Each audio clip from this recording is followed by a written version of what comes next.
नमस्कार साथियों, जय हिंद। Welcome to classroom number 5 of विकैप बूस्टर।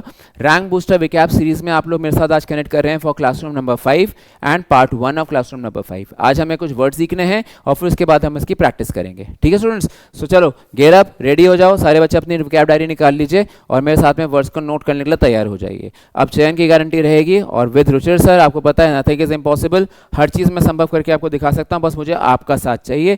प्रैक्टिस लगातार जारी रखिए। आपके फीडबैक्स को नोटिस मैं लगातार कर रहा हूँ, जो जो आपकी डिमांड्स हैं उसके अकॉर्डिंग काम किया जा रहा है। आई होप आपको आज का सेशन अच्छा लगेगा। Let's begin our 15 minute daily show and this show is for all examinations. Before that important announcement करते हुए पथ में बहुत इंपॉर्टेंट सेशंस चल रहे हैं आजकल। मॉक टेस्ट चल रहे हैं, हमारे सॉल्यूशंस हो रहे हैं मॉक टेस्ट 4 के। हम लोग विकैप पढ़ रहे हैं, हम लोग अलग तरह के एस्पेक्ट्स को डिस्कस कर रहे हैं। तो मिस मत करिए इस वीडियो को, लगातार देखिए लाइव आकर के मेरे साथ में। 1 से 3 का समय होता है दोपहर में, मंडे टू फ्राइडे। ठीक है। एंड डिकोड सीरीज में हम लोग नाउंस की प्रैक्टिस कर रहे हैं और बहुत जल्दी, आज से आपको मैंने कहा था, from coming 23rd coming days में आपको हमारे पास जो सीरीज़ है for 6 hours super marathon 1 shots, ये भी आपके लिए अवेलेबल होने जा रहे हैं। ठीक है, तो चलिए बच्चों शुरू करते हैं। ये आपके लिए एक इंपॉर्टेंट अनाउंसमेंट था मेरी तरफ से। इस सीरीज़ को मिस नहीं करिए, बहुत इंपॉर्टेंट इसमें काम चल रहा है।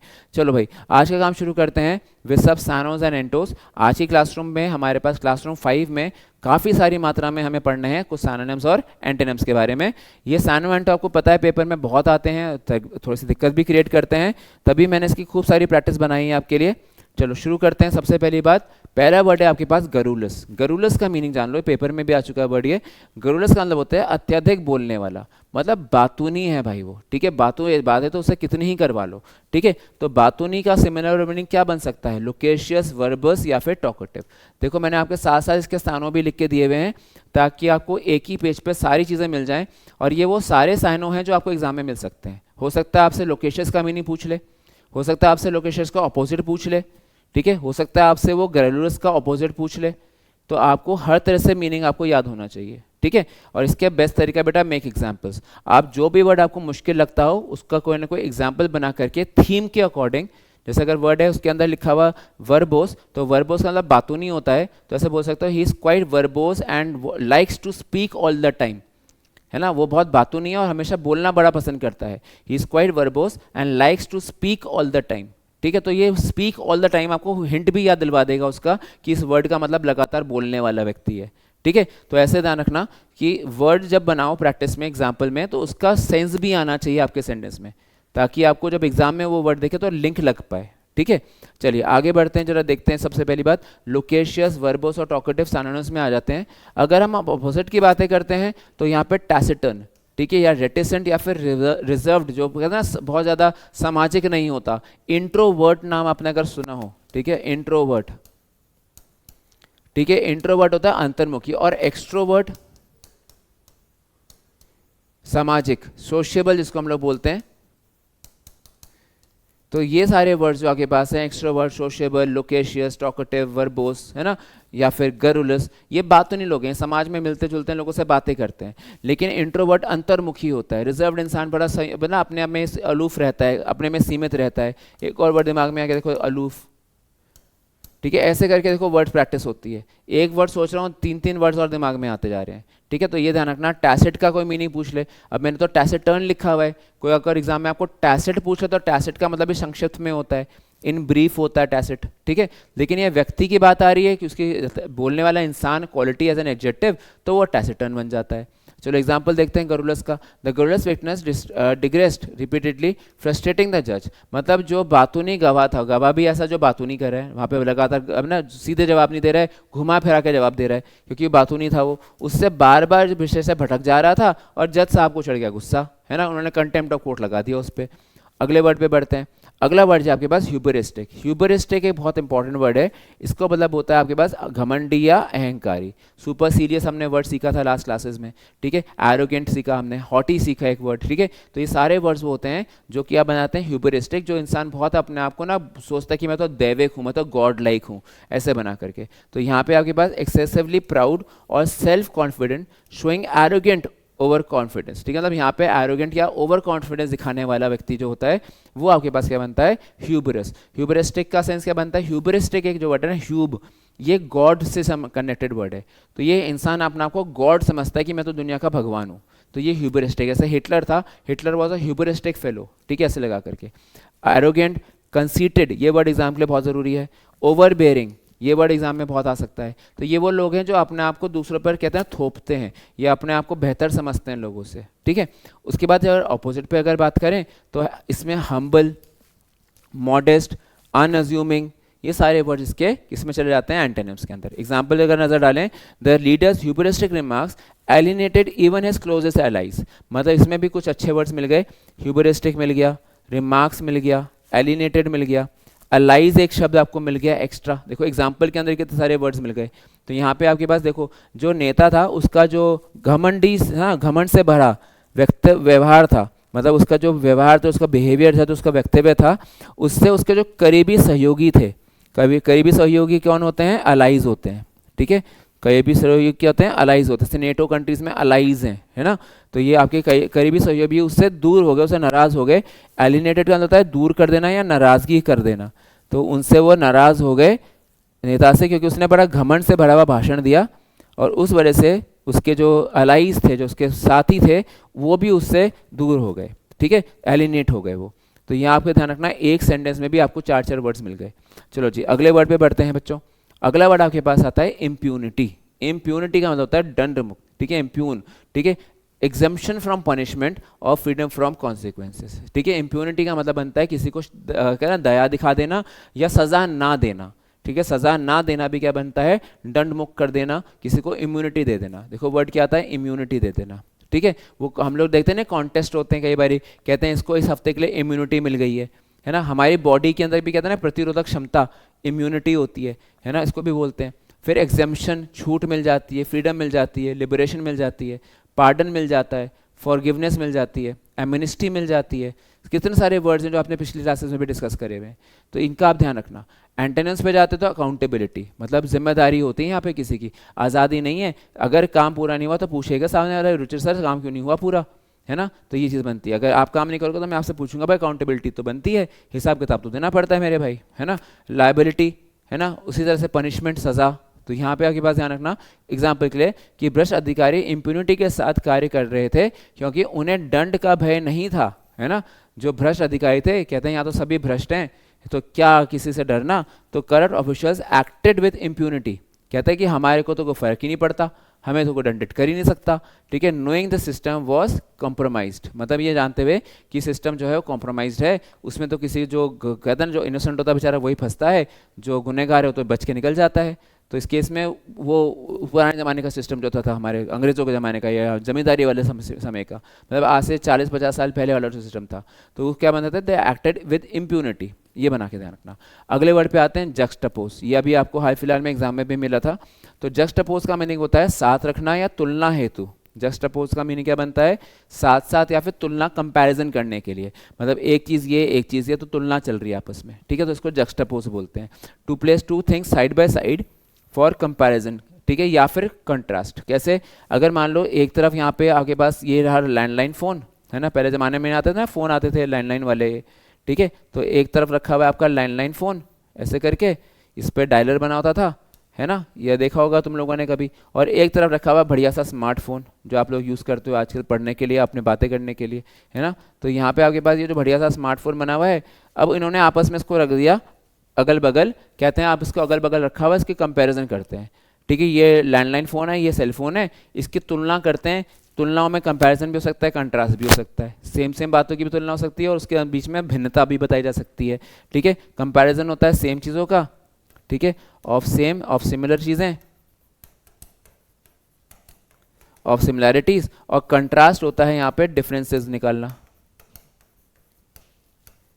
ठीक है। तो ये आपको ध्यान रखना था। तो ऑपोजिट, अब देखो उसके एंटोनिम पे चले जाओ।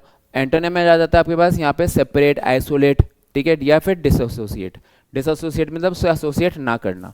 लेकिन अगर मैं बोलता हूँ कंपेयर करना, अलाइन करना, कोहेड, आपके पास कॉलिकेट करना, ठीक है, तो कॉलिकेट का मतलब क्या बनता है, उसमें कंपैरिजन एक से चीज़ों का साथ साथ रख देना, आमने सामने, और तुलना करना। तो यहाँ पे एग्जांपल क्या बनता है कि the author juxtaposes poverty and affluence in the high social inequalities, मतलब यहाँ पे एक तरफ तो है भाई अमीर आदमी और एक तरफ है बेचारा निर्धन आदमी, ठीक है। तो द रिच और द पुअर के बीच में अगर तुलना की जाए किन किन पॉइंट्स के ऊपर, ठीक है। तो इस तरह से बोलते हैं कि अमीर के पास शिक्षा होती, गरीब के पास शिक्षा नहीं होती। अमीर के पास में चैन नहीं होता, गरीब के पास चैन बहुत होता है ना। चाहे कितने ही वो बुरा करें, है ना, वो कहते हैं कि सुख की नींद सोते हैं गरीब लोग, लेकिन अमीर चाहे कितना ही पैसा कमा रहे हैं उनको डर रहता है हमेशा। ठीक है। उसके बाद मेडिकल बेनिफिट्स जो होते हैं गरीबों के पास इतने नहीं मिल पाते हैं, अमीरों के पास मिल जाते हैं। तो ये जो मैं चीज़ें कर रहा हूँ, ये क्या कर रहा हूँ, जस्ट अपोज रख दिया दो लोगों को मैंने, और मैं तुलना करनी शुरू कर दी। ठीक है, सिमिलैरिटीज़ की या अपोजिट्स की। तो इसको बोलते हैं हम लोग जस्ट अपोज। बहुत इंपॉर्टेंट वर्ड है, इसलिए इसमें मैंने ज़्यादा बोला है। चलिए जी, अगले वर्ड पे आते हैं। अगला वर्ड आपके पास नेल। ठीक है, नेल का मतलब क्या बनता है? नेल का मतलब होता है यहाँ पे बेसिकली अंत की सूचना या फिर मृत्यु की घंटी, या फिर बोलता है कि मृत्यु शैया पर। ठीक है, ऑन वंस डेथ बेड, इसको क्या बोलते हैं? Death bed. ठीक है, टू ब्रीथ वंस लास्ट।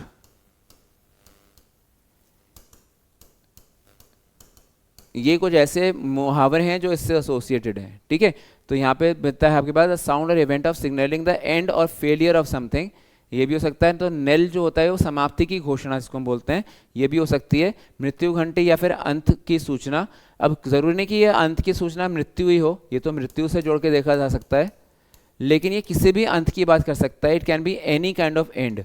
ये नॉट ओनली कह सकते हैं कि मृत्यु, लेकिन ये हो सकता है किसी भी प्रकार का। ठीक है, किसी भी प्रकार का अंत जो होता है उसको नेल साउंड बोलते हैं। ठीक है, किसी भी प्रकार का अंत। ठीक है, ये ध्यान रखिएगा, किसी भी प्रकार का अंत। जैसे बजर नहीं बजता आखिरी में, वो केक कौन बनेगा करोड़पति में आता था, है ना, वहाँ पे टिक टिकी जी होती थी उनकी, है ना, और बजर बजता था, है ना, बिगुल सा बजता था, समय समाप्ति की घोषणा की गई, है ना, ऐसे करके अमिताभ बच्चन बोलते थे फिर, है ना। तो वहाँ पे क्या बनता है? Death nail. तो मैंने कहा था ना मृत्यु की बात, वो तो डेथ नेल होता है। ओमेन, वार्निंग, यानी काइंड ऑफ सिग्नल, है ना, किसी तरह का बीकन, साउंड, है ना, ये सारे अंदर आपके पास सायरन, ये सारे वर्ड्स के साथ जुड़ सकते हैं। अब क्योंकि ये अंत की बात करता है तो उसके ऑपोजिट में शुरुआती चीज़ें आएंगी, जैसे कि बिगिनिंग। रिवाइवल होता है पुनः जीवन देना, नया जीवन दे देना चीज़ को। उसके बाद इंसेप्शन होता है शुरुआत, ठीक है, आरंभ, ओरिजिन। ठीक है, ये सारे वर्ड्स आपके पास इसके एंटोनिम में बनते हैं शुरुआत के लिए।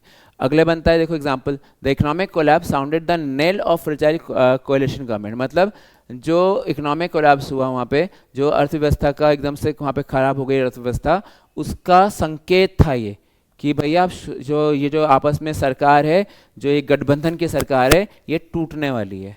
ठीक है, तो यहाँ से उसका कहते हैं ना वो युद्ध घोष हो गया था कि अब यहाँ से आपके पास भैया ये तो अब खत्म ही होने वाला है। ठीक है, तो यहाँ पे आर्थिक पतन जो था उस कमजोर सरकार के नेल का संकेत था, यानी कि उसके अंत की सूचना थी कि अभी सरकार जाने वाली है। ठीक है, अगले पे आते हैं वर्ड पे लॉपसाइडेड। लॉपसाइडेड का मतलब होता है असंतुलित। ठीक है, जिसको बोलते हैं ना जो बैलेंस नहीं होता, डिसप्रपोर्शनेट। असिमेट्रिकल आप पढ़ते हो, सिमेट्रिकल सिमिलर होता है, असिमेट्रिकल जो मैच ना करे। तो डिसप्रपोर्शनेट, प्रोपोर्शनेट होता है बराबर बराबर, लेकिन डिसप्रपोर्शनेट एक ज़्यादा एक कम। मतलब ये लगा लो कि एक तरफ 10%, दूसरी तरफ 90%। ठीक है, एक तरफ है आपके पास 10%, तो दूसरी तरफ आपके पास क्या है 90%। तो ये क्या होता है आपके पास लॉपसाइडेड। मतलब तराजू की अगर बात करें ना, बीम बैलेंस की, तो एक तरफ बीम बैलेंस जो है तराजू वो ज़्यादा झुका हुआ है दूसरे की तुलना में। ठीक है, तो इस पर ज़्यादा वजन है, इस पर कम वजन है, तो ये बीम बैलेंस में ये जो जिस तरफ झुका हुआ ज़्यादा है वो लॉपसाइडेड है। ठीक है, ये होता है क्या? लॉपसाइडेड। ठीक है, LOPSIDED। ठीक है, वो प्रोपोर्शनेट नहीं होता, वो डिसप्रोपोर्शनेट होता है, स्क्यूड होता है, या फिर असिमेट्रिकल होता है। अब इसके सिमिलर वर्ड्स की बात करेंगे तो बैलेंस तो बनता ही है, साथ में सिमेट्रिकल, इवन, एक जैसा, बराबर बराबर। ठीक है, अगर ये बराबरी पे होता, कानून की नज़र में सब लोग बराबर हैं, अमीर या गरीब, है ना, तो अगर बराबरी का होता है यहाँ पे, तो भैया यहाँ पे कानून की देवी कहते हैं ना, बराबरी पे तराजू है, ना कोई कम ज़्यादा, है ना, सबका बराबर का वहाँ पे वजन। तो क्या लगा के चलते हैं भैया वो सेंटेंस के अंदर यूज ऑफ इवन, बैलेंस्ड। ठीक है, अब देखो example, the debate turned lopsided when one side failed to present the credible evidence। मतलब डिबेट जो थी, जो वाद विवाद प्रतियोगिता थी, वो एक तरफा बन गई, है ना, वो एक तरफा हो गई जब दूसरी साइड ज़्यादा खेल ना पाई। जैसे अगर एग्जांपल लगा लो क्रिकेट मैच का, क्रिकेट मैच में पाकिस्तान के साथ जो मैच हुआ था आपको याद होगा, इंडिया ने धुरंधर भर हमारे बैट्समैन ने बैटिंग करी, गजब बॉलिंग करी, हमारे बॉलर्स ने फील्डिंग गजब की थी। तो ये जो मैच था लॉपसाइडेड हो गया था भारत की तरफ, है ना। तो India perform so well in the world cup that again यहाँ पे इट बिकेम लॉपसाइडेड। ठीक है, हमने पिछले वर्ल्ड कप में भी एक भी मैच नहीं हारा था, तो सेम आई थिंक इस बार ही वैसे ही होगा। तो in this case the contest was lopsided, किसी एक को ज़्यादा फेवर हो गया और दूसरे को बिल्कुल नहीं हुआ। तो ये चीज़ को ध्यान रखना था। ठीक है, चलिए अगले वर्ड के सेक्शन पे आते हैं। अगला वर्ड दिया मायोपिक। मायोपिक का मतलब होता है दूरदर्शिता की कमी। ठीक है, आप लोग जानते हो मायोपिया और हाइपर मायोपिया इस तरह से हम लोग पढ़ते हैं, देखने में नहीं होता पास की नज़र कमज़ोर, दूर की नज़र कमज़ोर। तो यहाँ पे हमारे पास लैकिंग फोरसाइट, जो दूरदर्शी ना हो। ठीक है, यहाँ पे मायोपिक इंसान के लिए भी रख सकता है कि sir he is quite myopic, वो अभी की सोचता है, वो लॉन्ग रन की नहीं सोचता है, वो दूरदर्शी नहीं है, वो विजनरी नहीं है। ठीक है, हमें विजनरी होना चाहिए, हमें दूरदर्शी होना चाहिए, हमें होना चाहिए बेसिकली फार साइटेड। लेकिन अगर कोई इंसान शॉर्ट साइटेड है, ठीक है, वो दूर की नहीं सोचता है, तो क्या है आपके पास मायोपिक है, दूरदर्शिता की कमी है वो। ठीक है, तो फोर्स शॉर्ट साइटेड बन जाता है, नैरो माइंडेड हो जाता है, लिमिटेड हो जाता है, संकीर्ण सोच का व्यक्ति है, या फिर वो उसका लिमिटेड दायरा है, वो अभी छोटा बेनिफिट पहले खेलेगा, लॉन्ग बेनिफिट बाद में सोचेगा। जबकि होना क्या चाहिए कि लॉन्ग टर्म बेनिफिट हमें सोचना चाहिए, हमें शॉर्ट टर्म बेनिफिट को भले हमें शॉर्ट टर्म में नुकसान हो, लॉन्ग टर्म में फायदा होगा, ये सोचना चाहिए। ठीक है, लेकिन अब ये क्या बनता है, इंसान जो मायोपिक होता है वो तो शॉर्ट टर्म के पीछे लगा रहता है। हाँ, इसके ऑपोजिट में जाएगा फार साइडेड, विजनरी, परसेप्टिव, ये सारे वर्ड्स जो हैं आपके पास, ये विजनरी दूरदर्शिता को इंडिकेट करते हैं। ठीक है, the policy was criticise as myopic because it ignored long term consequences. वो जो पॉलिसी बनाई सरकार ने, उसको मायोपिक घोषित कर दिया गया, क्योंकि उसने अभी टाइम बीइंग का प्रॉफिट देखा, उसने लॉन्ग रन के बारे में कुछ नहीं बोला, तो उसको मायोपिक बोला गया। ठीक है, अगले वर्ड पे आते हैं नेसेंट। नेसेंट का मतलब होता है आपके पास बेसिकली यहाँ पे नवोदित या फिर अपना आरंभिक का सेंस, बिगनिंग का सेंस बनता है, इमर्जिंग का केस, मतलब एक नया नया। नेसेंट क्या होता है, फ्रेश, ये मान के चलना, इसका मतलब होता है न्यू बॉर्न या फिर फ्रेश का सेंस, या फिर जैसे मैंने बोला था न्यू बॉर्न का सेंस। ठीक है, या फिर समथिंग जो बिल्कुल नया नया हो, जैसे कि बडिंग, इमर्जिंग, एम्ब्रियोनिक, जैसे एम्ब्रियो पढ़ते हो आप लोग बायो में। ठीक है, तो उस तरह से बोलते हैं बिल्कुल बच्चा, बिल्कुल नया नया है, इस फील्ड में बच्चा है। जैसे अगर बात करें अमेरिका की क्रिकेट टीम, नामीबिया की क्रिकेट टीम, ठीक है, या फिर और भी बहुत सारी जो क्रिकेट टीम्स हैं जो अपने वर्ल्ड कप में फर्स्ट टाइम खेल रही हैं, तो ये जो टीम्स हैं ये अभी कहाँ पे, अपने नेसेंट स्टेज पर हैं, ये अपने बिल्कुल बिगनिंग के स्टेज पर है कि क्रिकेट यहाँ पे खेलना अब शुरू ही हुआ है। ठीक है, तो ये माना जाता है कि नेसेंट स्टेज। अब उसके ऑपोजिट में जाओगे तो परिपक्व का केस आ जाता है, मिच्योर, इस्टेब्लिश, डेवलप्ड, ठीक है, वेटरन, ये सारे वर्ड्स आप जोड़ सकते हो। ठीक है, तो ये आपको ध्यान रखना था। नेसेंट एग्जाम्पल क्या था, nascent democracy struggle to build stable institution. मतलब अब देखो बहुत सारे ऐसे देश थे जो आज़ाद हुए, उसके बाद सरकारें आईं, लेकिन अभी भी कुछ समय हुआ उन्हें आज़ाद हुए। जैसे इंडिया की अगर हम बात करें, हम लोग जब आज़ाद हुए थे, India was a nascent country with nothing in hand. हमारे पास ना कोई उस समय रोज़गार था, ना इंडस्ट्री थी, ना एग्रीकल्चर था, कुछ भी नहीं था भारत में, ब्रिटिशर्स तो पूरा लूट के गए थे।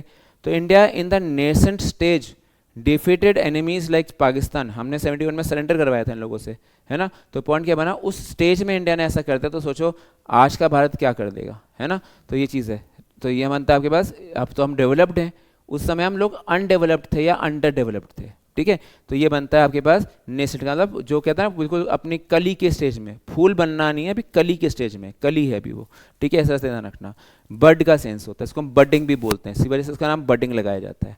ठीक है, तो ये नेसेंट का मीनिंग हुआ।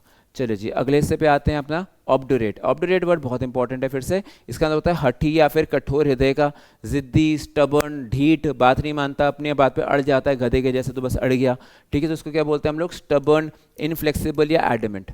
मतलब ये एक नेगेटिव क्वालिटी भी हो सकती है, ये एक नेगेटिव गुण, अवगुण कहते हैं इसको हम लोग, नेगेटिव क्वालिटी भी हो सकती है। वन शुड नॉट बी ऑब्डुरेट, लेकिन कुछ मामलों में ऑब्डुरेट बनना पड़ता है, कुछ मामलों में जिद में काम करना पड़ता है कि अब सुबह जल्दी उठना है 4 बजे, तो भैया आप उठना है, कुछ भी हो जाए आप तो 4 बजे उठना ही है, सुबह 4 बजे मैथ्स पढ़ना ही है, शाम को 6 बजे इंग्लिश की स्टडी करनी ही है ना। तो ये आपने क्या बन गया, आप ऑब्डुरेट हो गए हो, आप स्टबर्न हो गए उस मामले में। हो सकता है इसका पॉजिटिव इंपैक्ट, लेकिन इसका ज़्यादातर इंपैक्ट नेगेटिव ही निकलता है। इसके साथ में अपोजिट पे जाऊंगा तो क्या बनता है, यील्डिंग, हार मान जाने वाला, कंप्लायंट, बात मानने वाला, फ्लेक्सिबल, लचीला, मतलब ये तो रिजिड हो जाता है, ये तो क्या हो जाता है, रिजिड हो जाता है, सख्त हो जाता है। ठीक है, लेकिन इसका फ्लेक्सिबल था लचीला। ठीक है, हमने कुछ दिन अभी फ्लेक्सिबल के भी कुछ ऑल्टरनेट सीखे थे इसी सीरीज़ के अंदर। देन अगले वर्ड पे आ जाते हैं। अगला वर्ड आपको दिया गया है पैराडॉक्सिकल। पैराडॉक्सिकल होता है विरोधाभासी। ठीक है, पैराडॉक्स मतलब जानते हैं ना, विरोधाभासी, जो मीनिंग के ऑपोजिट चला जाए। ठीक है, seemingly contradictory yet possibly true, मतलब आयरोनिक होता है, विडंबना बोलते हैं ना, भाग्य की विडंबना, तो देखिए, है ना। तो बनता है यहाँ पे इनकंसिस्टेंट या फिर आयरोनिक या फिर कॉन्ट्रडिक्टरी, जो अपनी ही बात से उलट हो जाए, तो उसको क्या बोलते हैं हम लोग, आयरोनिक। ऑपोजिट पे जाओगे तो लॉजिकल या कंसिस्टेंट या कोहेरेंट। कोई मुझसे अभी पूछ भी रहा था आज ऑनलाइन क्लास के अंदर कि सर कोहेरेंट का मीनिंग बताइए। तो कोहेरेंट क्या बनता है, समथिंग विच इज़ लॉजिकल, जो तार्किक होता है, जिसको हम लोग सामने साफ साफ समझ सकते हैं। हम लोग उसको आमने सामने रखेंगे तो जस्टपोज रखेंगे तो हम बराबरी से उसका डिफरेंस निकाल लेंगे, तो ये चीज़ बनती है कोहेरेंट। तो देखो एग्जांपल क्या दिया मैंने कि it is paradoxical that increase connectivity has led to social isolation. मतलब देखो हमारे पास सोशल मीडिया बनाया गया, सोशल मीडिया इसलिए बनाया गया कि चलो हमें समाज में प्रचार हो, हम लोग जाने दुनिया के बारे में, है ना, दुनिया हमारे कल्चर के बारे में जाने। लेकिन आज के डेट में बच्चा क्या कर रहा है, पूरे दिन बैठा हुआ अपने रील्स पलट रहा है यूँ बस, है ना, चैटिंग कर रहा है। उसका जो दायरा, जो सामाजिक दायरा था वो तो छोटा हो गया। सामाजिक दायरा तो बढ़ना चाहिए था, वो बढ़ने की जगह पे श्रिंक हो गया, वो छोटा हो गया। तो यहाँ पे क्या बन गया, ये पैराडॉक्सिकल बन गया। जिसका जो मेन उपयोग था कि समाज का विस्तार करना है, उल्टा समाज का ही वहाँ पे श्रिंक हो गया, वो समाज ही संकीर्ण हो गया। ठीक है, तो ये पैराडॉक्सिकल हो गया, विरोधाभासी हो गया। ठीक है बच्चों, तो ये था आपके पास क्लासरूम नंबर 5 के सेशन के अंदर का हिस्सा। अब आपसे मिलना होगा क्लासरूम नंबर 5 की प्रैक्टिस के लिए। Stay tune for that video. Till then take care. जय हिंद, जय भारत।